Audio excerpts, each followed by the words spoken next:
Bom dia, sétimo ano, tudo bem com vocês? Espero que esteja tudo maravilhoso. Hoje, segunda-feira, nós temos aí continuação da nossa aula da semana passada, que é sobre predicado verbal. Nós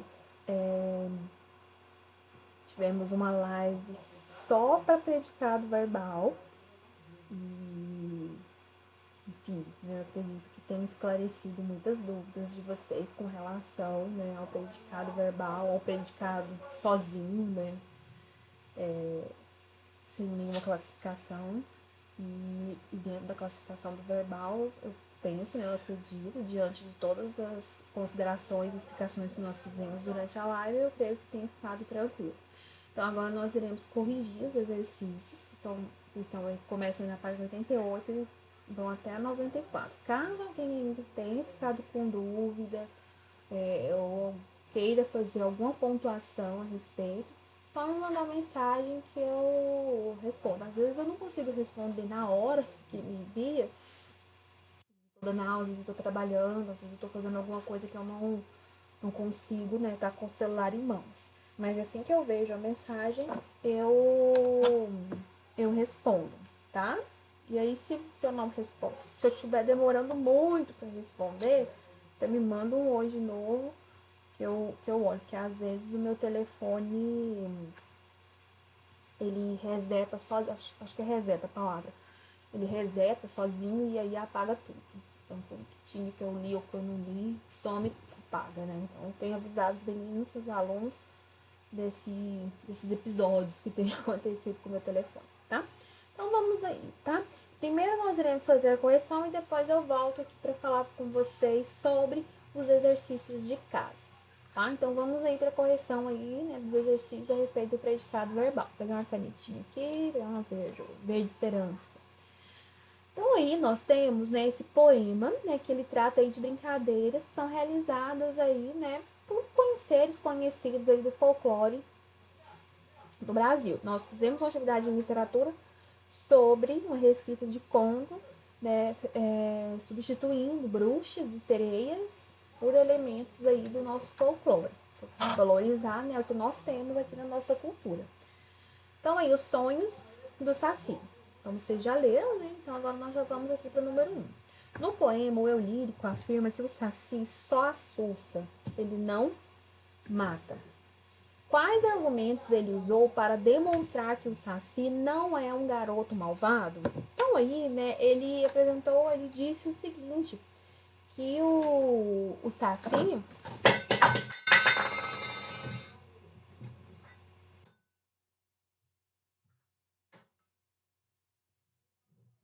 E o Saci, ele é como um menino, que não gosta de quê? De aprontar, mas sim de tocar o quê? Gaita, dançar, pular, sonhar. Então, isso tudo está relacionado ao Saci, tá? Número 2. Nesse poema, o eu lírico apresentou coisas que o Saci faz e também gostaria de fazer. Você vai sublinhar no poema a estrofe que descreve ao mesmo tempo essas duas situações, tá? O que ele fez, o que ele faz e o que ele também gostaria de fazer. Então, essa é a terceira estrofe. Saci lá no sítio, apronta um sururu. Saci em meu sonho, dança o cururu.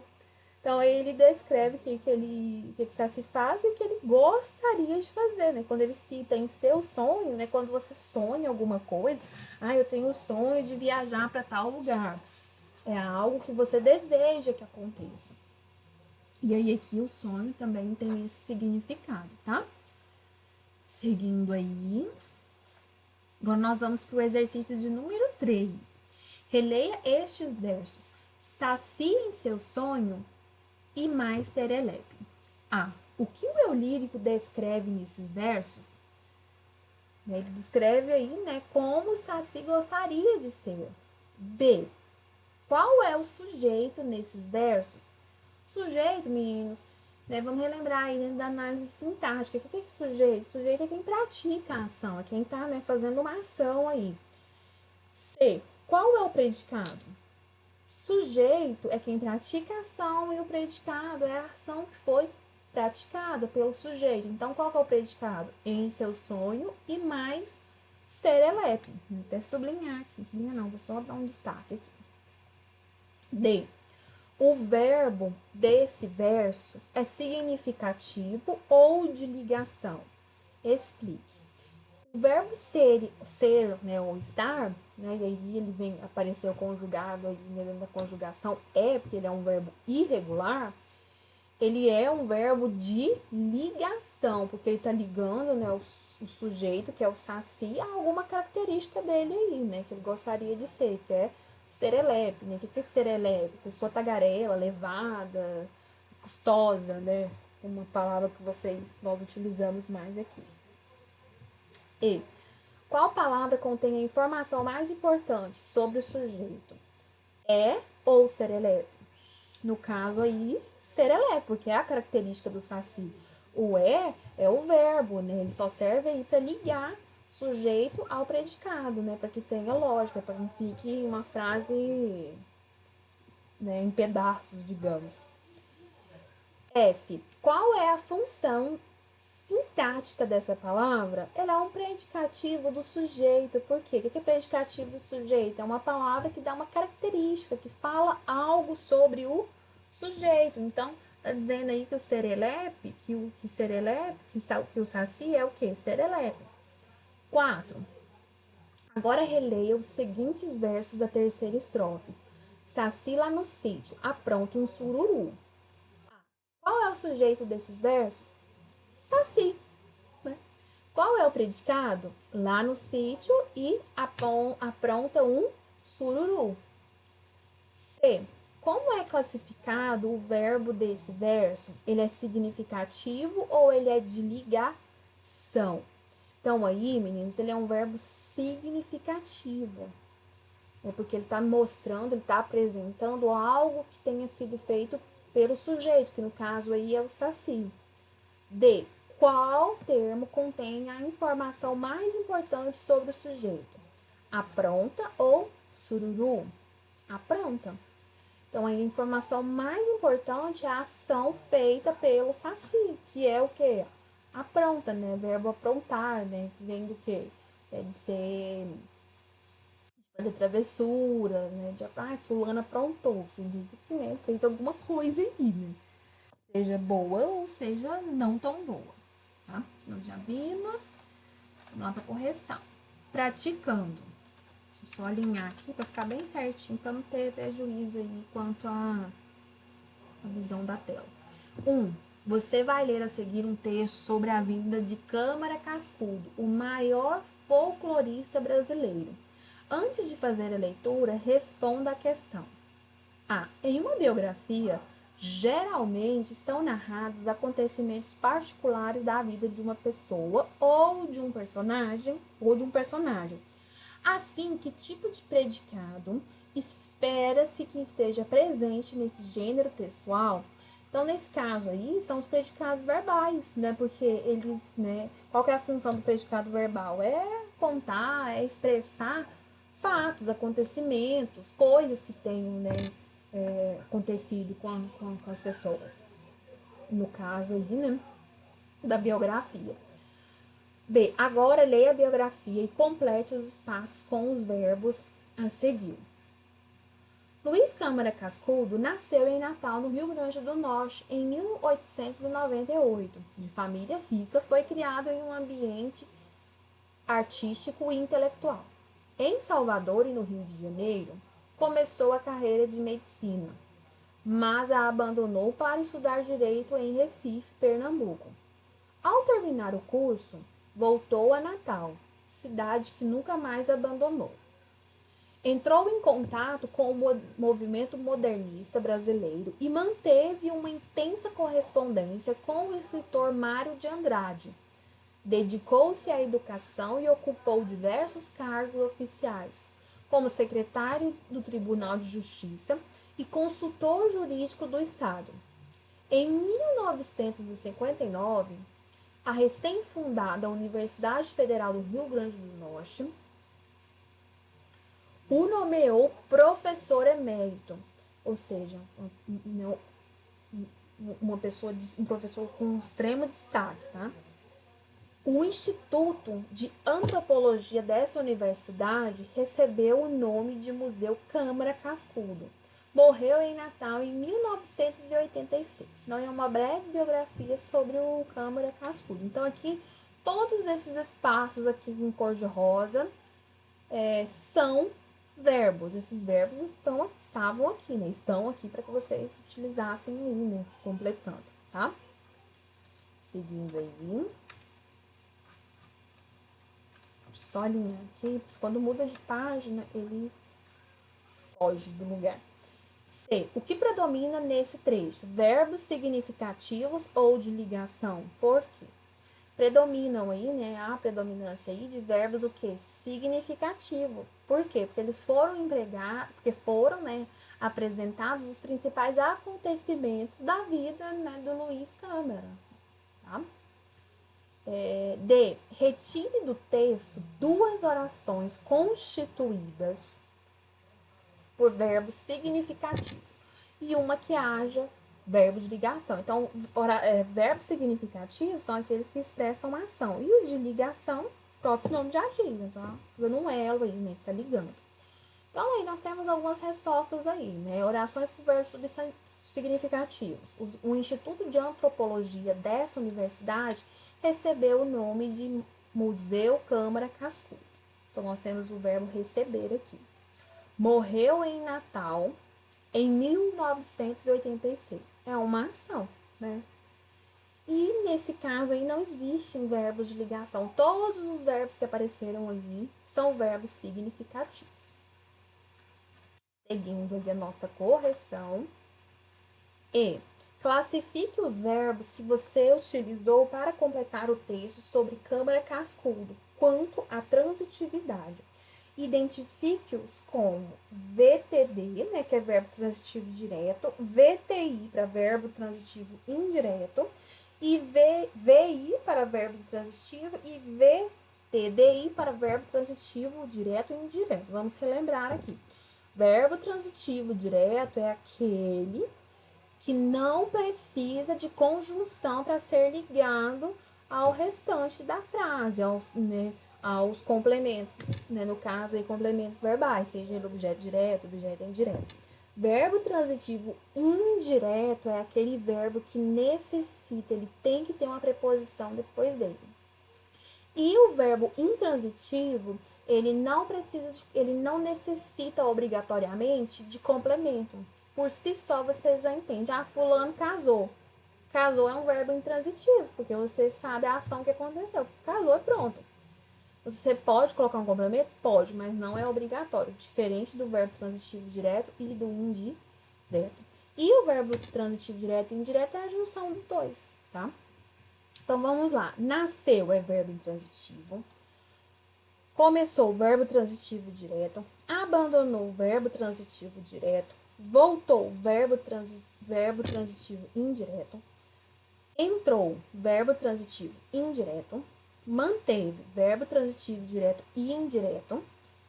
Dedicou-se, verbo transitivo indireto. VTD, né? O ocupou, verbo transitivo direto. Nomeou, verbo transitivo direto. Recebeu, verbo transitivo direto. E morreu, verbo transitivo ou verbo intransitivo, tá? Seguindo aí. Veja a capa da revista reproduzida a seguir e observe as chamadas da reportagem. Então, aqui nós temos Ciência Hoje, Animais Pré-Históricos do Brasil, Suarana ameaçado de extinção, Especial Amazônia. Deixa eu abrir aqui de novo, tá? Ó, vamos relembrar o que é frase nominal e frase verbal. Frase nominal é aquela que não tem verbo. E a frase verbal, o próprio nome já diz, tem verbo. Então, na letra A, tá pedindo o quê? Classifique os enunciados dessa capa de revista em frases nominais ou frases verbais. Em seguida, sublinhe o predicado verbal. Animais pré-históricos do Brasil. Frase nominal, não tem nenhum verbo aí. Especial Amazônia. Frase nominal. Sussuarana ameaçada de extinção. Frase nominal. Como funciona a bússola? Frase o quê? Verbal. E aí, né, nós temos aí, né, se é predicado verbal, só vamos ter predicado verbal só na frase verbal. Então, é aqui como funciona, né? E o sujeito é a bússola. B. Nessa capa, há mais frases nominais. Assinale a alternativa que justifique essa afirmação. Então, é a terceira aí, né? Que diz que a preferência por frases nominais justifica-se pelo fato de elas serem mais objetivas, ou seja, mais rápidas que as frases verbais. E, por consequência, sua leitura ser breve, possibilitando assim que o leitor saiba mais rapidamente sobre os principais conteúdos da revista. Letra C. Reescreva as chamadas da revista, elaborando predicados verbais criativos que convençam o leitor a comprá-la. Então, aí é uma resposta pessoal, mas o livro traz aí, né? Algumas aí, né? Conheça os animais pré-históricos do Brasil. Saiba mais sobre a sussuarana, animal ameaçado de extinção, né? E assim por diante. 3. Dependendo do contexto em que são empregados, alguns verbos podem funcionar como verbos de ligação ou como verbos significativos. Aí tem dois exemplos aí, né? Um com verbo de ligação e outro verbo significativo classificado como transitivo e indireto. A mãe estava feliz com o comportamento do filho na escola. Está ligando, né? O sujeito mãe ao complemento ali da frase. No segundo exemplo, Carolina estava em casa quando seus sobrinhos chegaram. É um verbo significativo, porque Carolina estava em casa. Então, é uma ação que está acontecendo. Ela está em casa, tá? Diferente de um estado de espírito aqui, que é o feliz, e aí ele funciona como de ligação. Assinale os enunciados em que há verbos significativos e sublinhe seus predicados verbais. Então, na primeira aí, né, a canoa do pajé virou no meio da noite. Então, virou no meio da noite é o quê? Um predicado verbal. Depois, Joana andou até a sua casa. Então, andou até a sua casa é o predicado verbal. É a ação feita pelo sujeito. No caso aqui, né, Joana. O paciente continuou com seu tratamento. O paciente é o sujeito e continuou com o seu tratamento é a ação expressa, né, pelo paciente. Então, é um predicado verbal, tá? Seguindo. Ó, leia a seguir o trecho de um conto folclórico. Vocês já leram aí, né? Tá contando aí a história do Curupira, né? Cabelo vermelho, como sangue. Diante das ações do Curupira, qual o papel dele em relação à natureza? Ele é um protetor da natureza. Muita gente tem medo do Curupira, acha que ele é um elemento do mal, mas não é. Ele protege a natureza, ele protege a biodiversidade. B. Sublinhe entre os termos em destaque aqueles que consistem em predicados verbais. Então, vamos voltar aqui. Então, todos esses aqui são predicados verbais, porque são ações expressas aí. Então, tem o tamanho de um menino, ama os animais, entram na floresta, observa o que fazem, se caçam animais, não se incomodam, se matam animais e aí termina. Eu ia falar fica bravo, mas não, porque eu tô olhando aqui, o laranja aqui embaralhou minha visão. C. Em qual parágrafo há mais predicados verbais? No primeiro ou no segundo? Por quê? Então, aí no caso aí é no segundo, né? Por quê? Porque nele os verbos, eles indicam as ações, né, feitas e expressas pelo Curupira e das pessoas que estavam, né, entrando aí na floresta. D. No primeiro parágrafo, há mais verbos significativos ou de ligação? Por quê? Aí já é o contrário, já tem mais verbos de ligação. Porque aí tem a descrição do Curupira, a descrição física dele. Então, não é uma ação que está sendo apresentada, mas sim uma descrição, ou seja, características do Curupira. Por isso que nós temos aí os verbos de ligação, porque está ligando o sujeito, que no caso é o Curupira, às características dele. E crie predicados verbais para os sujeitos a seguir. Então, aí, você vai criar, você vai colocar aí a sua criatividade para funcionar. Então, o livro apresenta umas respostas aí, mas eu quero que seja a resposta própria de vocês. Então, durante a live, eu vou corrigir esse exercício aqui com vocês, que eu quero ouvir, né, quais foram, né, os predicados que vocês criaram e se realmente o que vocês criaram são caracterizados aí como predicados verbais, tá? E aí, aqui já ter... Nossa, gente, desalinhou. Aqui já nós temos aqui, né, só o personagem folclore brasileiro, e para lembrar que é uma sessão que faz uma revisão aí bem objetiva do que foi visto no módulo. No módulo não, na unidade, tá? Aí agora eu vou mostrar para vocês os exercícios de casa. São esses aqui, responder os exercícios, página 95 a 102, da sessão Para Quem Quer Mais, que é essa sessão aqui, ó, Para Quem Quer Mais.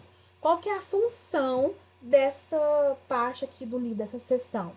É revisar todo o módulo, no caso aí, módulo 3, que foi, né, referente ao nosso terceiro bimestre.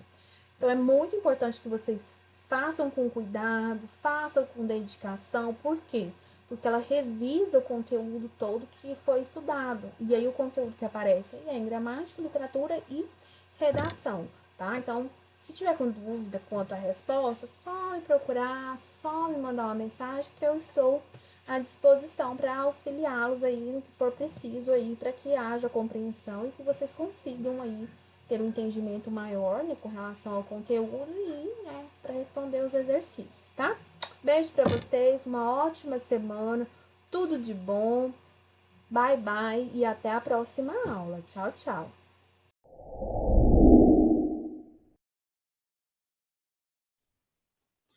Fala galera, beleza? Bom, na aula de hoje a gente vai resolver um exercício, tá, de unidade de medida de energia, que a gente viu na última aula, né, de calorias, essas coisas assim. E o exercício é da página 60, número 5. Fala assim, ó: a quantidade diária de calorias de uma pessoa que uma pessoa necessita está relacionada com diversos fatores, entre eles a idade e o sexo. O quadro apresenta a quantidade diária recomendada de ingestão de calorias por faixa etária e sexo. Então tem, ó, faixa etária de 0 a 2 anos, o sexo masculino é 950, o feminino é 850. De 2 a 3 anos, 1125. E o masculino e o feminino 1050. De 3 a 7 anos, o masculino 1413 e o feminino 1288. De 7 a 11 anos, o masculino 1913 e o feminino 1775. De 11 a 14, o masculino 2.558 e o feminino 2.267. E de 14 a 18, o masculino 3.225 e o feminino 2.488. Então a gente nota aí que os homens necessitam de mais energia do que as mulheres, né? Então, ó, de acordo com o quadro, responda as questões. Letra A: quantos quilocalorias correspondem à necessidade diária de cada pessoa a seguir? Então, vamos analisar cada caso, ó. Primeiro caso aí da Elaine. Ó, Elaine. Ela tem 13 anos e é mulher, né? Então, a gente vai olhar aí na tabelinha, ó. 13 anos, tá onde? Tá entre 11 e 14, não é? 11 e 14, a mulher precisa de quantos? 2.267. Então, vamos aqui, ó. Ok? Que local. Não é isso? Próximo aí, ó, Rafael. O Rafael, ele tem 17 anos, então ele tá na última linha ali, ó, tá entre 14 e 18. E é homem, 3.225. Beleza? Depois, o Márcio. O Márcio é um bebezinho, é 8 meses, está ali entre 0 e 2 anos, então ele precisa de 950. É masculino, né? Certo? Depois, a Bruna ela tem 18 meses, está ali entre 0 e 2 anos também, então ela precisa de 850, é feminino. Que local. E por último, o Diego. O Diego ele tem 5 anos, então está ali entre 3 e 7. 1.413 quilocalorias. Ok? Essa é a letra A, está respondida. A letra B pergunta assim, ó. Diariamente, quantas quilocalorias Elaine necessita a mais do que Bruna? Então, Elaine, ela necessita de 2.267. A gente já viu aqui, né?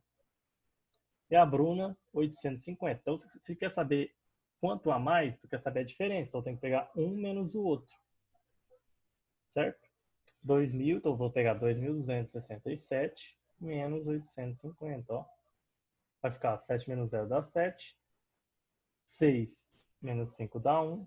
2 menos 8, não tem como, peço emprestado aqui, fica 12 menos 8. Vai dar 4, né? E aqui sobrou 1.417 quilocalorias. É o que a Bruna, é o que a Elaine necessita a mais do que a Bruna. Ok? Letra C fala assim, ó. Qual é a necessidade calórica semanal de Diego?